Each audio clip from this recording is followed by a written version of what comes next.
Where our backyards meet the backwoods, Hi, Blossom. some familiar figures have long made themselves at home. We as humans have created pretty much the perfect habitat for deer. White-tailed deer find the suburbs a safety zone. But how well do we know these backyard buddies? Sometimes they'll freeze and lock up for even 2, 3, 4 minutes. It's time to take a closer look at the private life of one of our closest neighbors. When filming, I'll see them stomp. They'll do that to get the attention of other deer, to alert them that something might be dangerous. New perspectives reveal a complex society. We saw a lot of antagonistic kind of behavior that we might have expected between males during the breeding season, but we also saw that kind of interaction among females as well. And a rare vision that roams North American woods. It stood for 5 seconds maybe, eyed me, and took off and was gone.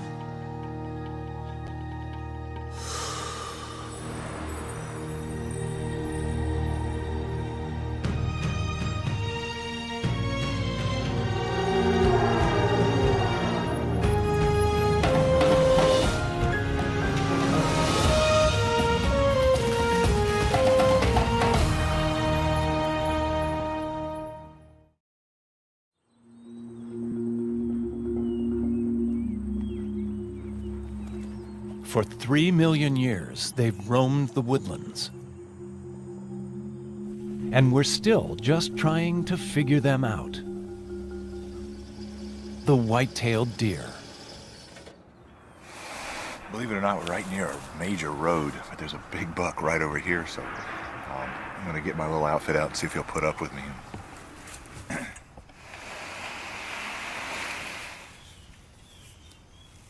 Cameraman Mark Emery has been filming whitetail for the past decade, tracking them through forests and meadows. He knows that, familiar as they are, still the whitetail keep their distance.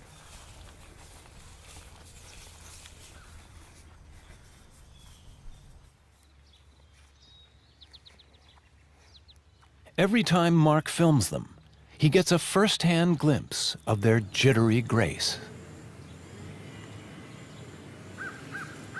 I've been coming in this area for about 2 weeks now, just sitting with these guys. And we sat here about 20, 30 minutes before they came up to eat grass right in here. And as long as you make your movements very slow and take your time, they'll stay around for a while. And if you do something a little goofy, boom, they'll take off. For Mark, it's a familiar pattern when man meets deer. The quick head jerk. The skittish movement. The gaze into the distance. All the senses are at work. Surprisingly, the deer aren't seeing much of anything at all. Nearly blind by human standards, deer have trouble seeing defined shapes. All they can really make out is movement.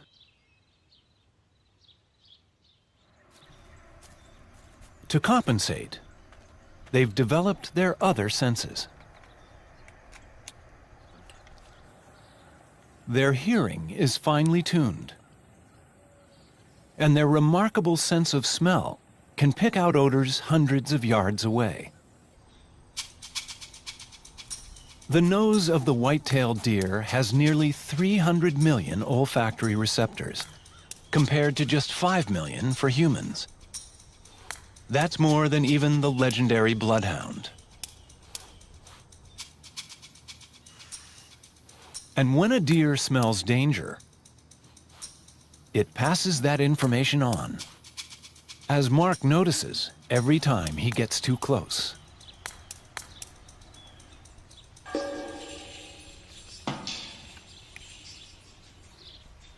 When filming, I'll see them stomp. They'll do that to get the attention of other deer, to alert them that something might be dangerous.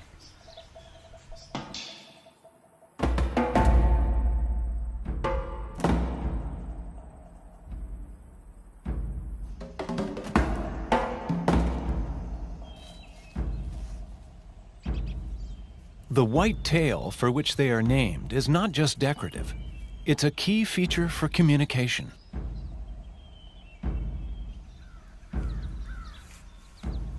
I've seen the tail come up slowly,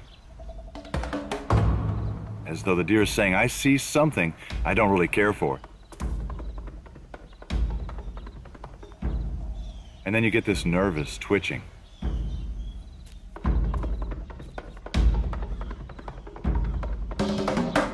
When the tail goes up, it's a signal for all around. A white flag saying time to retreat.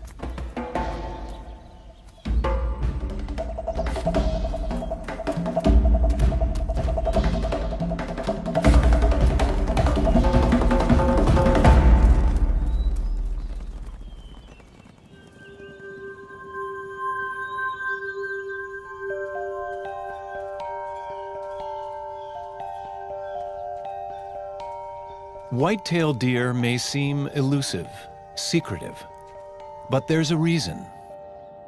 They live on the boundaries, the borderlands, making a home for themselves in the places between worlds, the spaces between the wilderness and the man-made.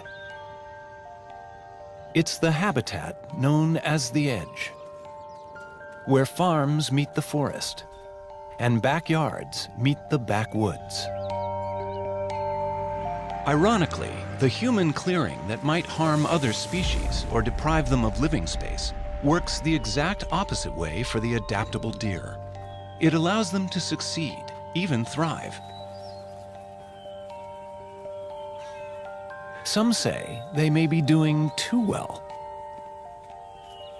Just a century ago, there were less than 1 million deer in North America. Today, there are nearly 30 million. No wonder it seems they're moving in right down the block.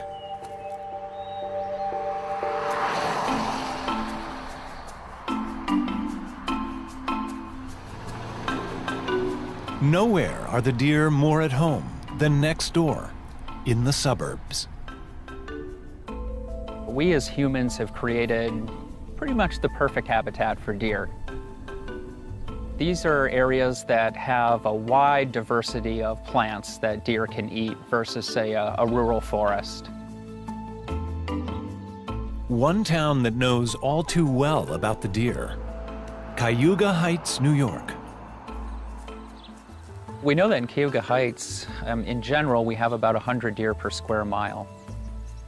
What we need is far less than 100 per square mile, probably more like 5 per square mile. With no predators and unlimited food, this is the perfect home for animals that spend most of their lives in an area of just 1 square mile. That's why residents see the same deer family year after year.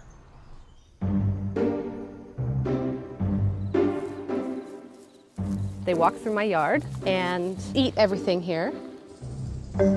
It's almost like watching them come into a buffet. I'll pull up into the driveway and I see 8 to 10 deer. And they kind of look at me like, hey, welcome home. So there's some deer up here in the yard, and we're gonna go try and get them on film. We gave cameras to a number of Cayuga homeowners over a 3-month period to capture the behaviors they see every day. The goal? To gain a new understanding of wild deer's actions in the suburban world. Well, good morning. I think this one's a little timid. The first places the deer show up? Anywhere there's something edible. What makes the whitetail such a challenge to backyard gardeners is they eat almost anything. Nearly 600 different species of plants. Grasses, acorns, fruits. In times of scarcity, they will consume twigs and bark, even poison ivy. Incredibly, they've also been spotted eating nestling songbirds. And very little deters them.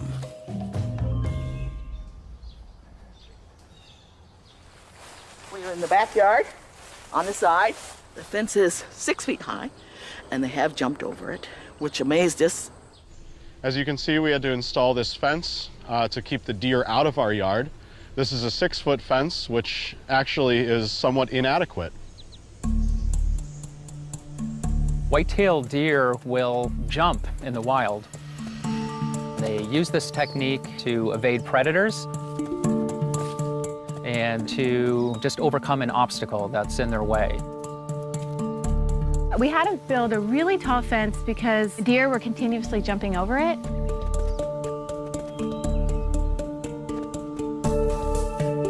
Deer can jump over an 8-foot obstacle. Sometimes from a running start, they can clear a bit more than that.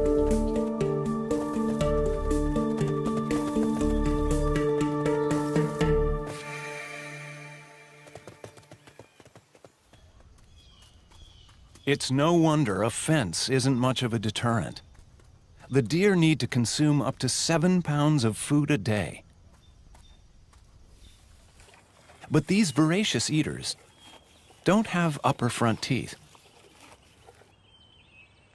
They chew by pressing their lower incisors against a pad on the upper gum. After these meals, the homeowners captured their first footage of the deer seemingly lazing the day away. Sunday morning, and there's about 4 deer just bedded down in the backyard. To the Cayuga Heights cinematographers, it may seem like a siesta, but the deer are actually doing something crucial. They're digesting. Deer are members of the same ungulate family of hoofed mammals as cows and buffalo. Like cows, they have a 4-chambered stomach. They eat quickly. Then later, they cough up food and chew it again. It's a vital part of their eating cycle. And the reason they sometimes seem to hide during the day. Finding cover away from prying eyes, they disappear into the shadows to digest. But they're often a lot closer than you think. The crew decided to reveal the secret of this magic act by shooting a regular high-def camera side by side with one that picks up a thermal imprint. They were able to show where the deer go, a private world that's sometimes right under our noses. A thicket of branches is all it takes to make a deer invisible during the day. Only the slightest movement gives away the animal's position until it emerges again to feed.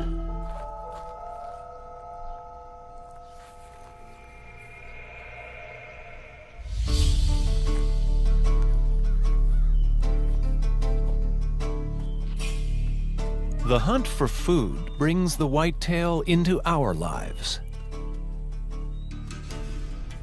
and right alongside our roadways. But it's not a death wish that brings them here. This is another edge where they actually thrive. They can be along the side of the road for a number of reasons, but in general, it's about the growth along the edge of the road. What happens is you get more sunlight coming to that area. You'll see all these trees are pushing more branches out, competing for the sunlight along that edge, and you've got fresh growth and all kinds of things. So animals tend to cruise these edges looking for food or nutrition. Here along the roads, deer are walking a fine line, and that line can be deadly. In a suburban environment, deer have to cross roads all the time. Deer vehicle collisions comprise most of the mortality in these areas. But evidence of a deer's adaptability is they get to learn cars and what motor vehicles mean. The older deer tend to cross these roads very cautiously.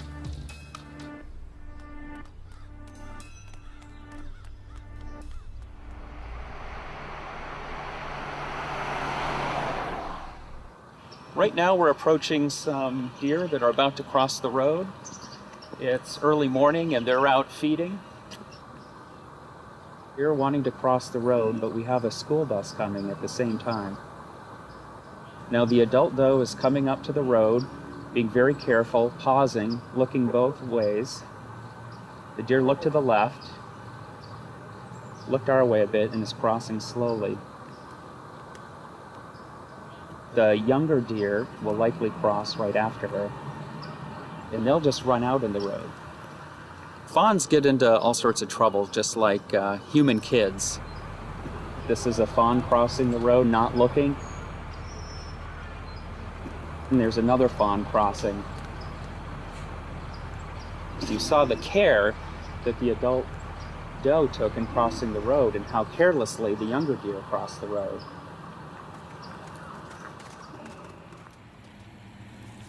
Fawns and does alike. The survivors learn how to live on this dangerous boundary.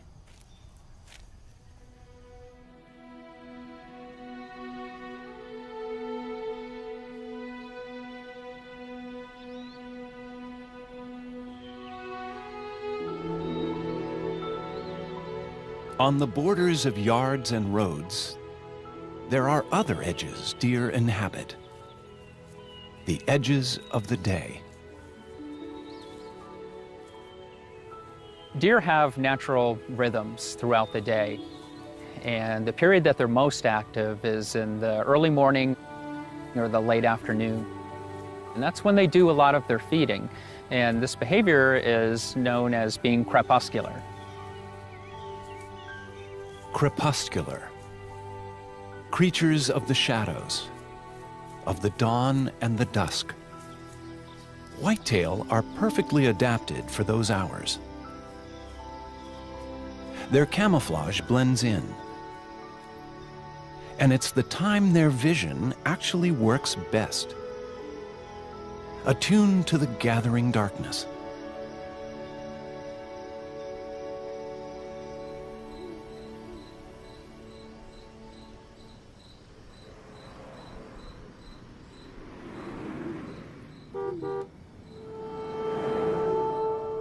But for the deer, this sensitivity to the twilight world has one built-in flaw.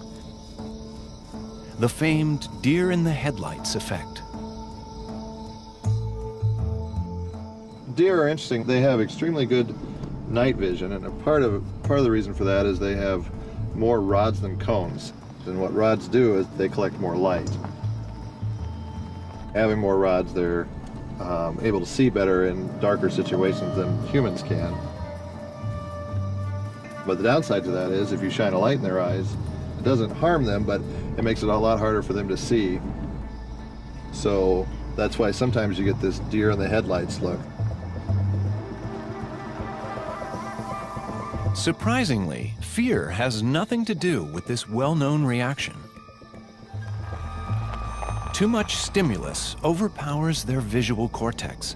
The entire brain locks down, and the deer can't do anything else.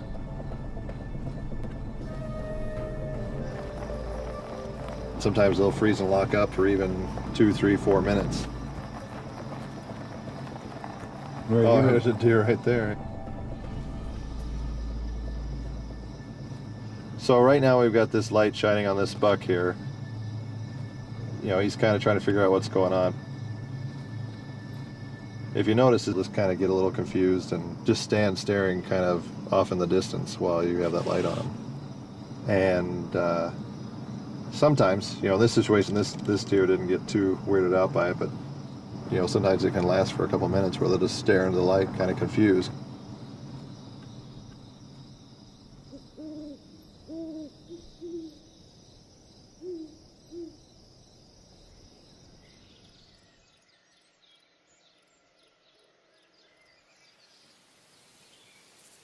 From dusk to dawn, from season to season. In a life that spans just over a decade, the deer remain all around us. And at no time are they more visible than during the rut, the breeding season that begins each autumn.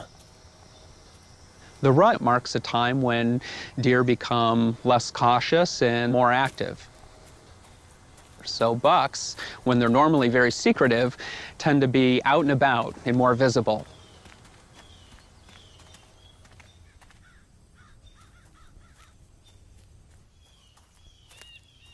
All through the woodlands, bucks begin signposting their presence. One of the signs that the rut is occurring might be a buck rub. White-tailed bucks take their antlers or the glands on their forehead and they'll rub up and down a tree. They want to leave their scent as communication for other deer in the area. Deer have scent glands all over their bodies, at least 7 in all. From the bottoms of their feet to the inside of their back legs, with signals that range from "come hither" to "danger, stay away." They can also vocalize with chuffs and calls to send warnings or indicate territory.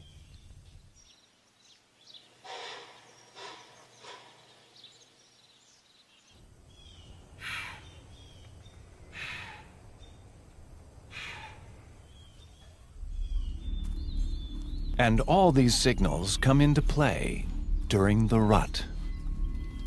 The rut is an interesting time of year. There's a very small window where these females or does come into heat. You have 5 days or 6 days where all these animals come into heat all at once. So these bucks are spending every waking hour trying to breed as many does as possible.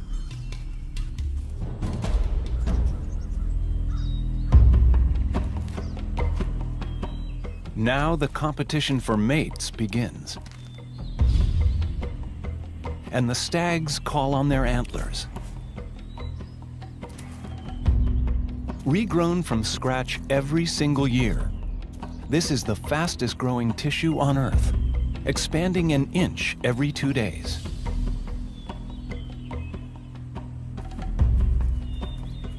Equipped with their very first antlers, youngsters try a little tentative sparring.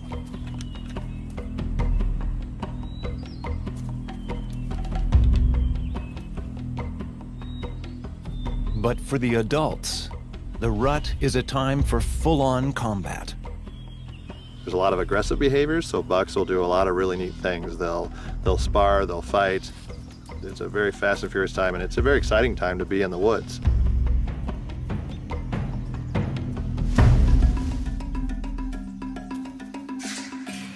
The battle has all the ritual steps of a duel.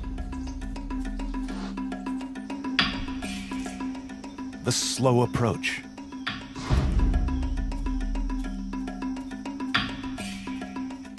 The challenge. And then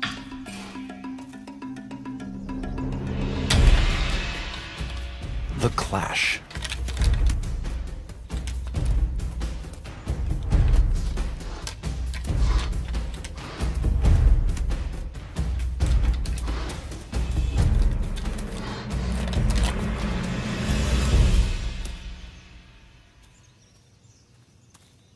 The winner claims his chance to sire the next generation. The loser hobbles off.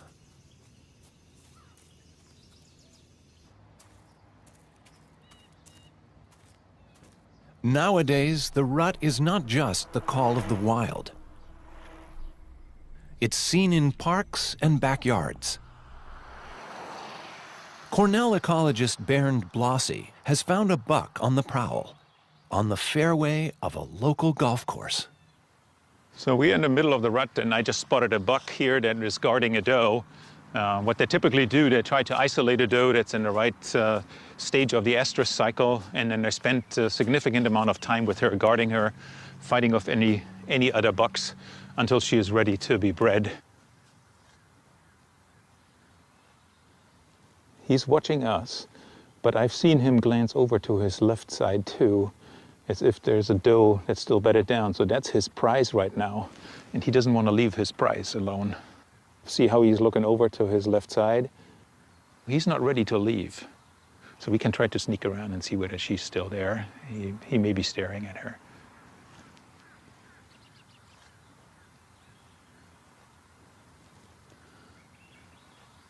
There she is.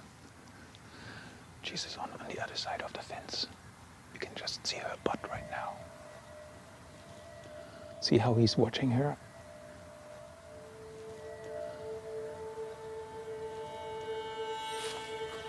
She just ran away.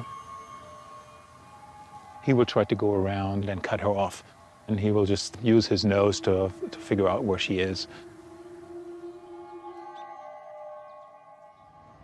Because there's such a small window of time when does come into heat, bucks want to be sure they don't miss their chance.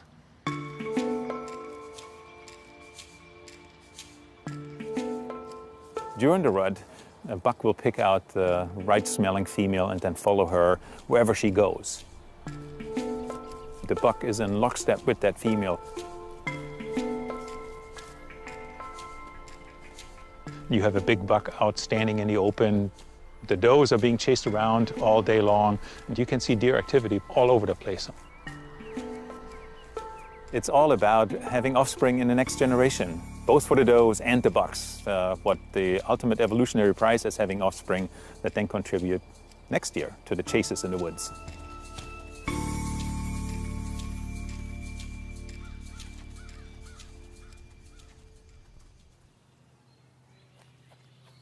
While the clashes of the rut get so much attention, other interactions between deer remain more mysterious.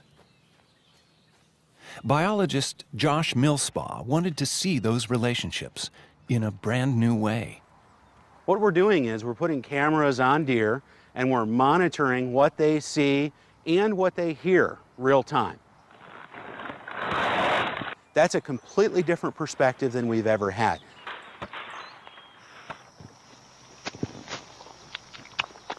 The footage that we got showed far more social interaction and sociability than we would have expected in deer. The cameras picked up a whole range of social signals.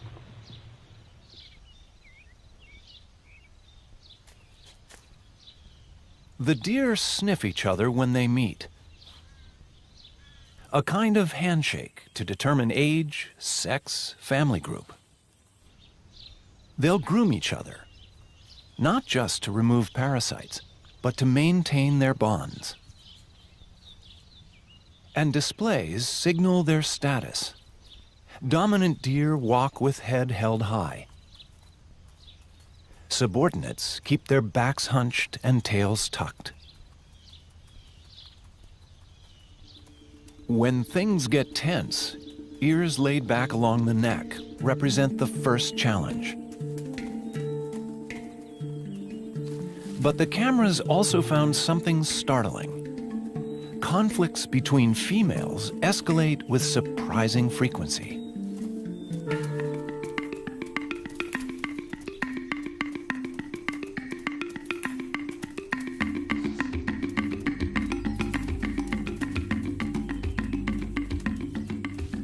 We saw a lot of antagonistic kind of behavior that we might have expected between males during the breeding season. But we also saw that kind of interaction among females as well. There was just a lot more social interaction than we expected. The video provides an opportunity to lift the veil on deer to see the way that they interact in the wild, the way that they make a living in their environment, in a way that we have never been able to see before. If Millspaugh is learning how deer interact with each other, Our suburban observers back in Cayuga Heights have been using their cameras for nearly 2 months to gain insight into another aspect of deer behavior: the way deer handle the threats around them. This is McEwen, family dog, and coexists with the deer. Doesn't think they should be on his property, so he chases them just a little bit. And I'm hoping to videotape the dog interacting with the deer. As the home footage shows, the whitetail are surprisingly canny. Okay, McEwen, go get him. Deer can learn and adapt to a suburban environment. They can get to know individual dogs and which ones are okay and which ones aren't. Over time, they might become habituated to the dog and become okay or not afraid. The deer stop and turn and look at him as if to say, okay, we're done with our chase for the day. Because he only goes just to the edge of our property line, and the deer seem to know. And another example might be deer not being afraid because they know the dog is on a leash and it can only go so far. So here's Trigger, and he needs to go out in the backyard. A lot of deer out there. He chases them. As you can see, this one didn't even move. The deer clearly grasp the limits of the danger.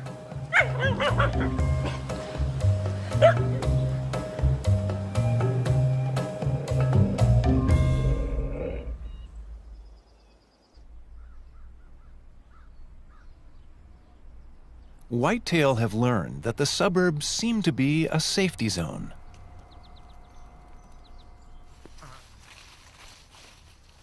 Ecologist Bernd Blossy wants to see how deer handle an unexpected threat. We're in the village of Cayuga Heights. We have plenty of deer activity in this area.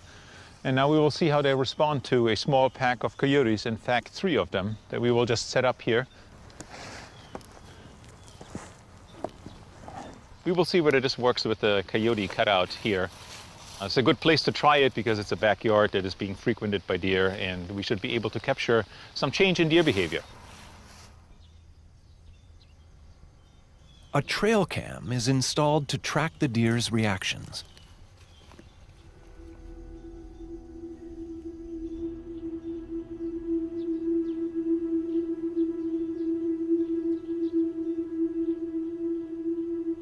It's just a couple of hours after we left, and this big monster buck shows up, and he's eyeing the coyotes here.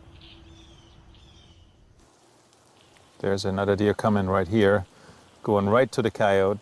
It's like 2 yards away, checking it out, right here, lifting oh, a little shy of it. You can kind of see here, this animal is cautious. Something is new in the yard. There are silhouettes there. They resemble probably something that the animal may have seen before, but these silhouettes don't behave like real animals. They're not turning around, they're stationary. So now the animal figured out this is a non-threatening situation.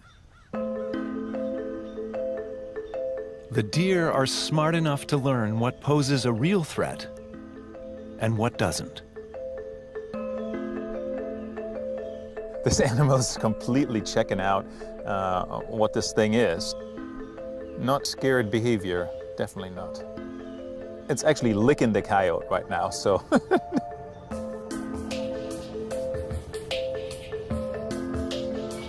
So it's very clear that they're adaptable. They encounter all kinds of different circumstances and they need to be able to respond to that. And that's what we're seeing here.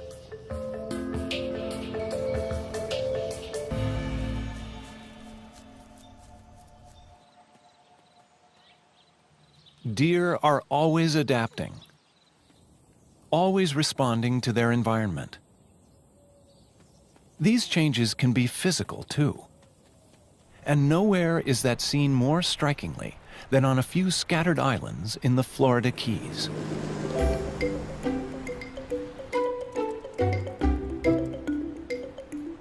They're called key deer, the whitetail in miniature.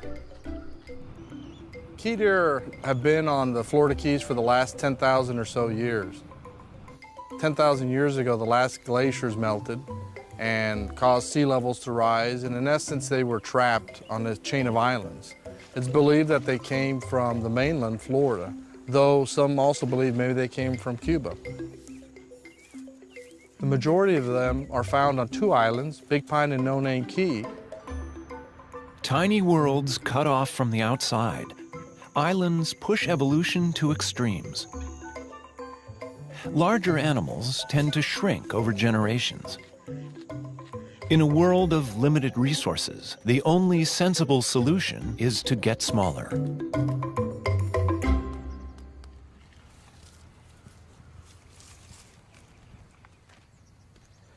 Here's a full-size adult female key deer. Shoulder height, they're less than 36 inches. It's a very small deer. If this was a regular white-tailed deer, it'd probably be about this tall. Key deer are smaller than the average white-tailed deer because, in general, as you move from northern to southern environments, animals get smaller. It's a mechanism of dealing with the loss of heat. The males are slightly larger, but not much larger. So the average female's about 80 pounds, the average male's about 100 pounds. Because of their environment, they're acclimated to humans. A really cute animal. You can see why so many people love the key deer. People love them, but in a way, they're being killed by kindness. The more locals feed them, the more they're lured into neighborhoods where they're often hit by cars. Today, the key deer is endangered. In fact, there are less than 800 of them left. Yet still, they manage to hang on. One of the very few highly endangered animals that lives among people in the suburbs. What we're looking at is an adult male key deer and an adult female and a baby, a newborn fawn here, family, endangered key deer. And that looks like a new baby. She is tiny. Look at how Figured little. about 4 weeks old, about 4 weeks now. They're just so beautiful. When I first saw their size, I was shocked and amazed. I had never seen anything like it. I never get bored. I never get used to it. I love them. I mean, it's just pure innocence. It really, I mean, good grief. I had a cat that was bigger than that. I know, look how curious she is. They're so curious when they're small, too. So amazingly beautiful and gentle.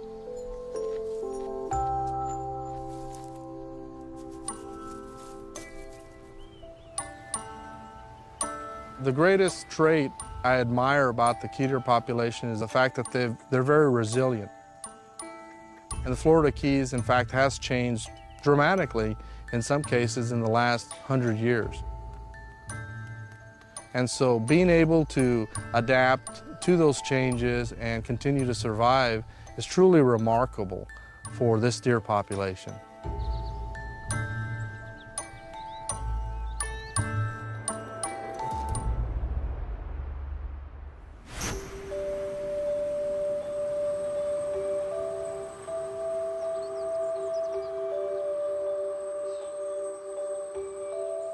For the whitetail, one of the rarest variations of all is not size, but color.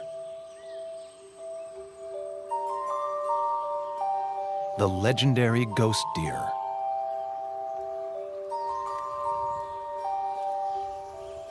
Photographer Jeff Richter has been tracking this mysterious presence in the northern woods for over a decade.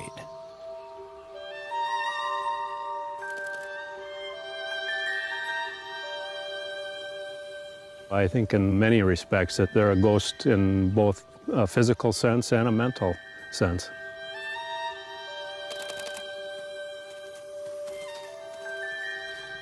These deer are white because they do not have melanin within their system. That is a recessive gene, and it is relatively rare in the human population. About 1 out of 20,000 people will be albino. Same is about true with mammals. Or you could spend an entire year or more and not see a white deer here. They are rare on the landscape, and unless you are lucky, you might not see one. I still am as excited as the first day to see them. It still strikes me as a ghost in the woods, a unique spirit, really. At this spot, it was one of the very first times I saw a white deer. Just looked out into the woods right here, and there was a doe standing there, just looking at me. It stood for 5 seconds, maybe, eyed me, and took off and was gone. Even though it's bright white, it was still gone. It was a magical moment, and that's pretty imprinted on my mind. I can still see that white deer standing right over there, right now.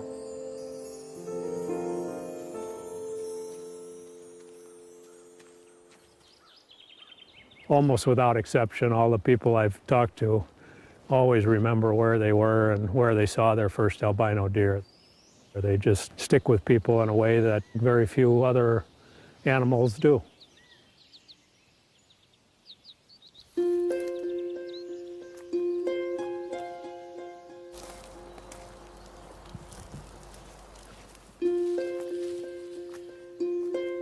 We've spotted an albino here. I'm gonna see if I can get a little closer.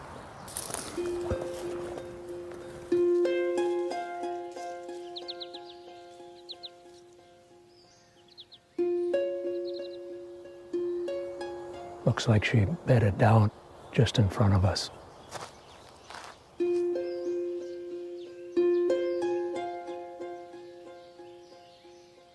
All of a sudden here you see this animal that's just pure white, pink nose. Doesn't really even look like a deer in a lot of respects.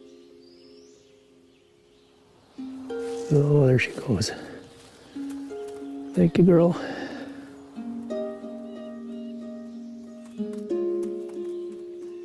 There's something a little magic about it. It's hard to explain. One of the reasons we really love these white deer is that they live at this intersection of science and spirit. We have all this data and knowledge, behavioral understanding of deer. And then there's this mystery over here, this place of spirit that attracts us to the outdoors in the first place. And they all come together in that place called white deer.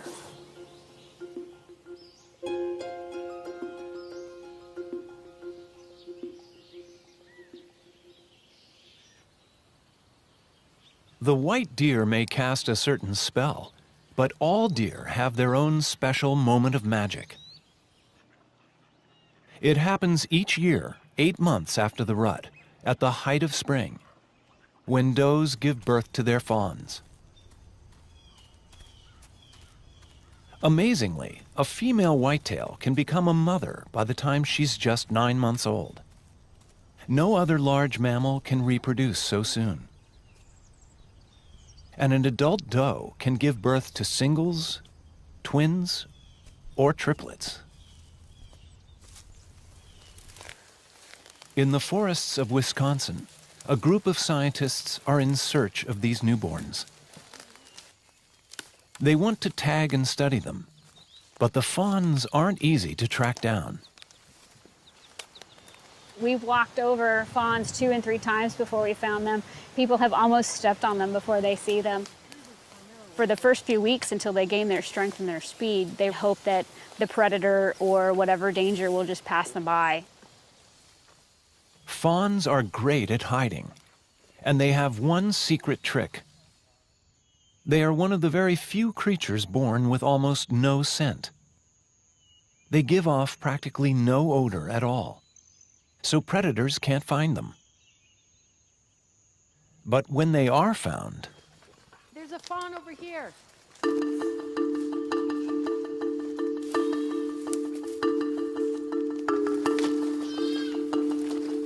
The fawns have almost no defenses. Give me the mask, give me the mask, give me the mask.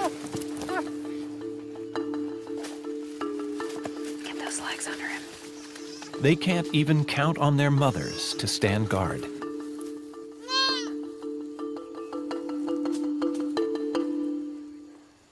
White-tailed deer are not known for defending their fawns.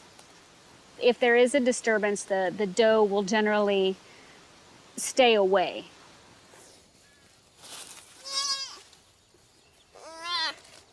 Bleating, that's the noise that they make. That's an alarm call. It's trying to get either the doe's attention or to warn any twin that may be in the area that something bad is happening.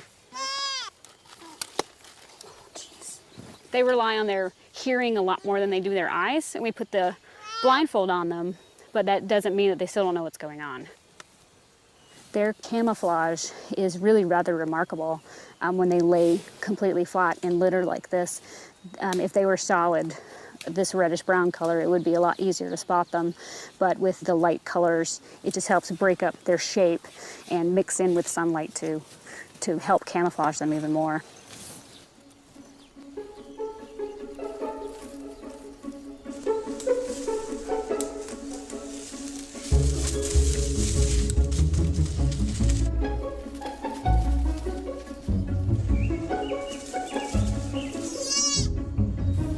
Some of them fight you every bit of the way, and you have to really restrain them to get through your whole process. I tend to like it better that way, then it feels like their survival instinct is a little more developed.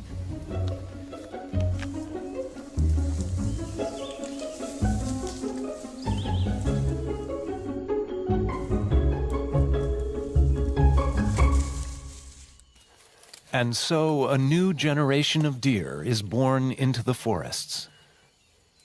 Many will make their way into our streets and neighborhoods, and into our lives.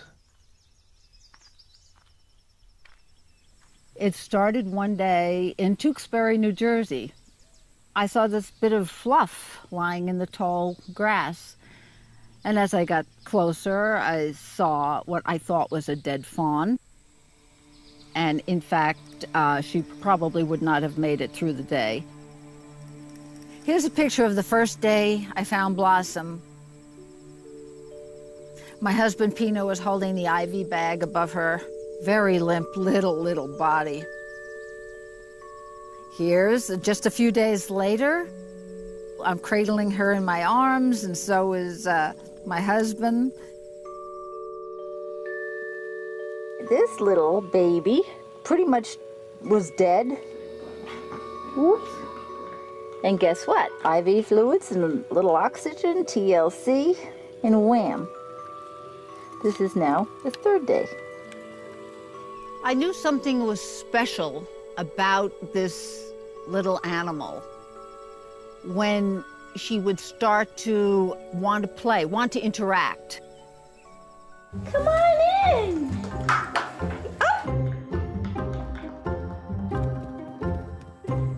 Her curiosity was so deep.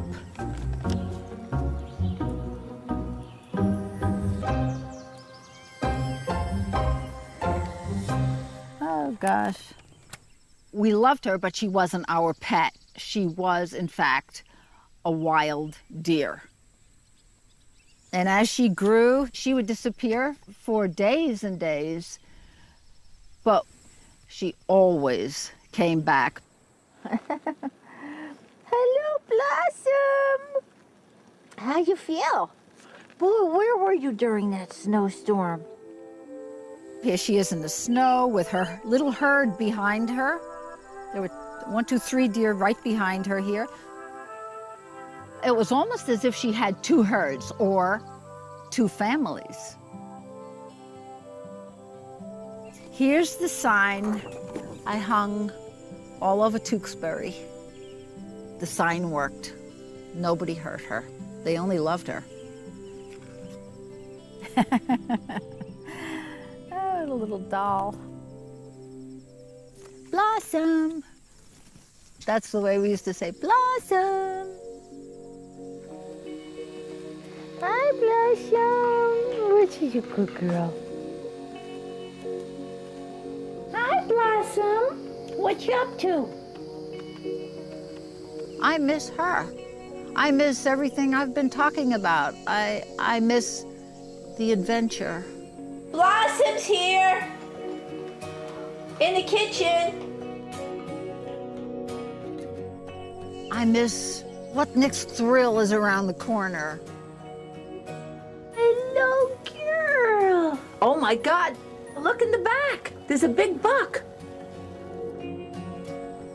Blossom was an ambassador to life, an ambassador to all that's good in nature.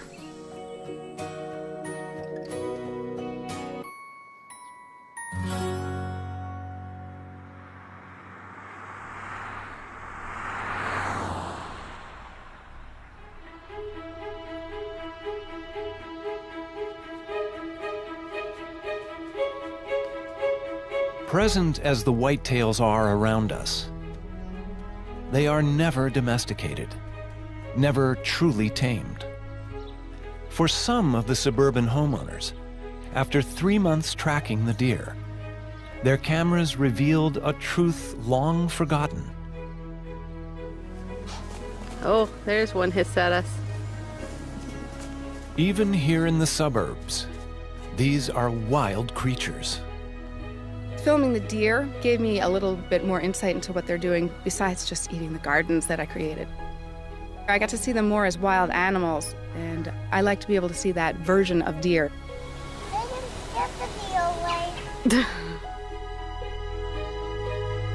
Right outside the window, just beyond the door, they are a link back. A reminder of the wilderness that surrounds us still. I've often remarked to my wife that people will travel to Africa to go on a safari, but here we have the deer who, they're just as beautiful and just as interesting to watch. It is a real privilege to have that.